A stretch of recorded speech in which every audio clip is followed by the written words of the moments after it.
थी। महात्मा गांधी की सबसे बड़ी समस्या में से एक अम्बेडकर भी थे। अंग्रेज तो थे ही थे, उनसे बड़ी समस्या ये है कि यार अंग्रेजों को भेजो ना, समाज क्यों बदल रहे हो। और ध्यान रखना 1936 से है, इस समय डॉक्टर अम्बेडकर ठीक ठाक पावरफुल हो चुके थे, अच्छी खासी प्रसिद्धि उनको मिल चुकी थी। महात्मा गांधी की सबसे बड़ी समस्याओं में से एक अम्बेडकर भी थे। अंग्रेज तो थे ही थे, उनसे बड़ी समस्या ये है कि यार अंग्रेजों को भेजो ना, समाज क्यों बदल रहे हो। और अम्बेडकर साफ साफ कह रहे थे कि अगर मुझे अपने हित और देश के हित में चुनना हो तो देश का हित नंबर 1 पे है, पर यदि मुझे दलितों के हित और देश के हित में चुनना हो तो मैं दलितों के हित को प्राथमिकता पे रखूंगा, क्योंकि अगर अंग्रेज चले गए ऐसे ही तो यहां के सवर्ण हमें छोड़ेंगे नहीं। और दलितों की पराधीनता अंग्रेजों के आने से पहले ज्यादा थी, अंग्रेजों की उपस्थिति के समय कम पराधीनता थी। आपको गुस्सा तो आता होगा अम्बेडकर में कई बार, क्या ये कैसा आदमी था, है ना, लेकिन आप तर्क सुनेंगे तो दंग रह जाएंगे, तर्क अच्छे हैं। और मजे की बात है कि भारत की संविधान सभा में अम्बेडकर जितनी पढ़ाई पूरी संविधान सभा में एक भी मेंबर ने नहीं कर रखी थी। केवल एक BN राव थे जो एडवाइजर थे, उनके पास ठीक ठाक पढ़ाई थी, उन्हें छोड़ दें, बाकी सब मिट्टी के मतलब पेंदे टाइप के थे, प्यादे थे उनके सामने। पढ़ाई लिखाई का जो लेवल अम्बेडकर साहब का है वो किसी का नहीं है। तो कुछ लोग मैंने देखा कि सवर्ण मानसिकता के कुछ लोग अम्बेडकर को देशद्रोही घोषित करना चाहते हैं इन्हीं कथनों से कि दलित प्रश्न और देश के प्रश्न में दलितों को प्राथमिकता दूंगा तो बुरा मान जाते हैं। और उन्हीं से आप पूछो कि अगर हिंदू का प्रश्न हो और देश का प्रश्न हो, किसी प्राथमिकता दोगे तो हिंदू, हिंदुस्तान है, मजाक समझते हो तो हिंदुस्तान है बोलते हैं, हिंदुस्तान है। मुसलमान तो आए हैं, जा भी सकते हैं, लेकिन हिंदुस्तान है। तो अंबेडकर उस समय पावरफुल हो चुके थे। और अंबेडकर को मैं तो बड़ा सलाम करता हूं इस सेंस में, आमतौर पर वंचित वर्ग में जब कोई पढ़ लिख लेता है ना, अपने वर्ग से कन्नी काट लेता है। रिजर्वेशन का सबसे बड़ा दुख ये है, रिजर्वेशन का सुख ये है कि वंचित वर्गों के लोग आने लगे हैं सत्ता में, और जैसे ही एक गांव से एक बच्चा, दलित बच्चा IAS बनता है ना, पूरा गांव IAS बन जाता है।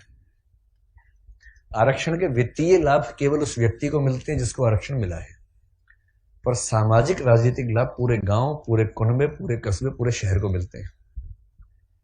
कि हमारे गांव का चंदू IAS बना है, और चंदू वर्ग में मान लीजिए SC या ST में आता है, उस दलित जाति के उस गांव के और आसपास के 100 गांव के सब व्यक्तियों के पास कॉन्फिडेंस आ जाता है। कुछ बिगड़ा, चंदू को फोन लगा दिया, चंदू बिटवा देखिए जरा। अब पुलिस वाले ने रोका, लाइसेंस के लिए, रुको रुको बात करवाते हैं, ऐसे करके कह रहे किसको फोन करो, चंदू को फोन करो, छोड़ दो कोई बात नहीं, आप जाओ, आप गाड़ी कैसे भी ले जाओ, सिर के ऊपर रख के ले जाओ, कोई बात नहीं, हम कुछ नहीं बोलेंगे।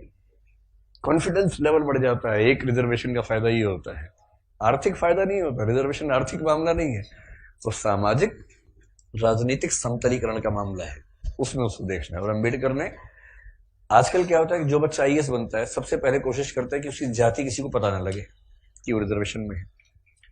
और बहुत सारे लोग SC ST या OBC से रिजर्वेशन का लाभ लेकर अगर IAS बनते हैं तो कोशिश करते हैं कि शादी जैसे सवर्ण समाज में हो, क्योंकि IAS खुद एक जाति है, उस जाति में शादी कहीं भी हो सकती है, वहां जाति प्रथा बीच में नहीं आती है।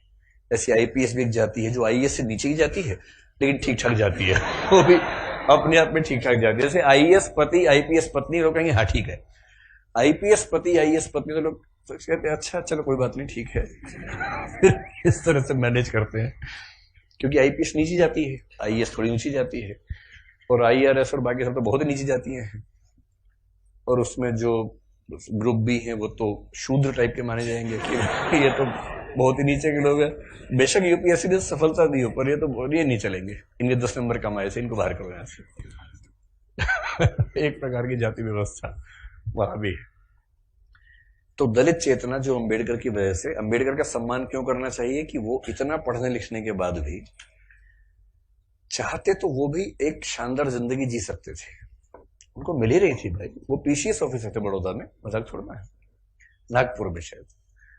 और जब नागपुर में वो सिविल सेवक बनकर आए, फेलोशिप वहीं से मिली थी पढ़ने के लिए, जब वापस लौटे तो उनको PCS अधिकारी बनाया गया। तो उनको कहा कि आप यहां रहना शुरू कीजिए और काम संभाल लीजिए। अब ये अम्बेडकर के सामने सबसे बड़ी समस्या, अगर आप उनकी कभी आत्मकथा पढ़े, मैं कैसे बना, हिंदी अनुवाद उसका ये है, उसमें प्रसंग है कि नागपुर में रहना है उनको क्योंकि वो ऑफिसर हैं, उनको अपने रहने के लिए कमरा चाहिए या घर चाहिए, ढूंढ रहे हैं पूरे शहर में, कमरा ही नहीं मिल रहा।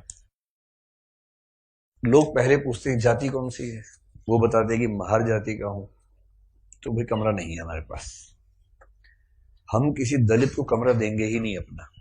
ये 1920-30 के दौरान नागपुर शहर की बात है। फिर वो कह रहे कि कई कमरे खारिज होते गए। एक और घर में गए, एक कोई दूसरा ऑफिसर था, वो दिखा रहा था, दोस्त के रूप में हेल्प कर रहा था, तो वहां मालिक ने पूछा ही नहीं कौन सी जाति के हो, इन्होंने बताया भी नहीं, ढिंडोरा क्यों पिटेंगे, उससे पूछा नहीं, उन्होंने बताया नहीं, कमरा मिल गया, रहने लग गए।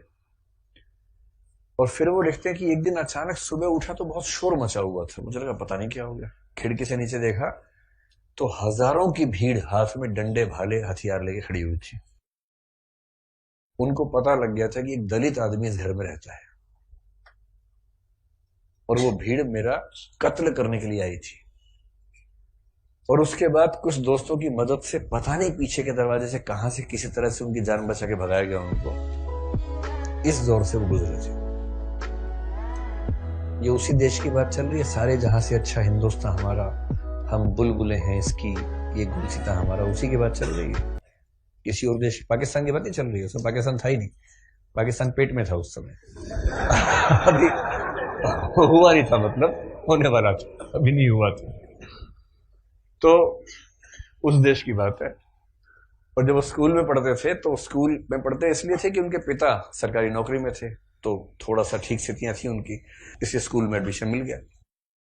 पूरे स्कूल में एक दलित बच्चा था बस, B.R. अम्बेडकर, बस, बाकी सब सवर्ण बच्चे थे। अब दलित बच्चा कैसे हैंडल करे, वो पानी पीने जाएगा, पानी को छू देगा, पानी पवित्र हो जाता है, उसमें हीलियम आ जाता है हाइड्रोजन की जगह। उसके बाद जैसे दलित बच्चा छूएगा हाइड्रोजन के गुण बदल जाएंगे उसमें। तो एक व्यवस्था थी कि भाई पानी पीने की एक जगह थी सबके लिए, एक अलग से मटका था अम्बेडकर के लिए, अलग से रखते थे दूर, उनको वहीं पीना है और मटके को हाथ नहीं लगाना है।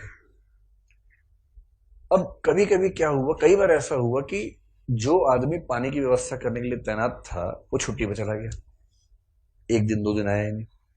अब इसको प्यास लग रही है, बाकी बच्चों के पास पानी पीने को, उसको पानी पीने को नहीं है। कई ऐसे दिन गुजारे स्कूल में जब उनको पीने को पानी मिलता ही नहीं था। चेतना ऐसे बनती है, ये सब झेलने के बाद बनती है।